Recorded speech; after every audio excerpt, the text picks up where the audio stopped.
D Joseph Vijay எனும் நான் இந்த ஒரு வார்த்தைக்காக எவ்வளவோ இன்னல்களை ஃபேஸ் பண்ணிட்டு எல்லாரையுமே டேக்கிள் பண்ணிட்டு சென்ட்ரலு ஸ்டேட்டு பண்ண தப்பு பண்ணாத தப்புன்னு எல்லாத்துக்குமே காரணம் வந்து எங்கே எது நடந்தாலுமே விஜய் தான் காரணம்.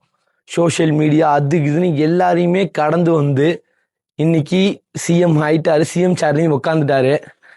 இது வந்து எவ்வளோக்கு யாரால பாசிபிலிட்டி ஆகும்னு தெரில. இனி ஜென்ரேஷனில் யாராலையுமே முடியாதுன்னு நான் நினைக்கிறேன். சினிமாலேருந்து வந்தவர் வந்து எம்ஜிஆருக்கு அப்புறம் விஜய் தான். விஜய் தான் எனக்கு தெரிஞ்சு லாஸ்ட்டாக இருப்பார்னு நினைக்கிறேன். ஏன்னா அந்த சிஎம்ங்கிறது சும்மா கிடையாது. எவ்வளோ பேர் ப்ரெஷர் கொடுப்பாங்க, அந்த ஒரு கேப்பபிலிட்டி இருக்குன்னு நமக்கு அதை அக்செப்ட் பண்ணிக்கிற மாதிரி அந்த மைண்ட் செட்டு, நம்ம பாடி எல்லாமே அதுக்கு வந்து ஒரு ஹெல்த் எல்லாமே அதுக்கு ஒத்து போகணும். சும்மா சிஎம் ஆயிடுவானலாம் ஆயிட முடியாது.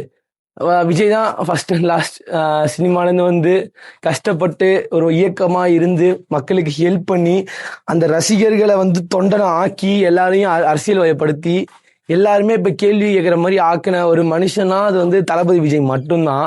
வேற யாரும் அப்படி எனக்கு தெரிஞ்சு பண்ணுவாங்கன்னு எனக்கு தெரில. பார்ப்போம் என்ன பண்ண போறாருன்னு. இன்னைக்கு தான் சிஎம் சீட்டில் உட்காந்துருக்காரு, பார்ப்போம்.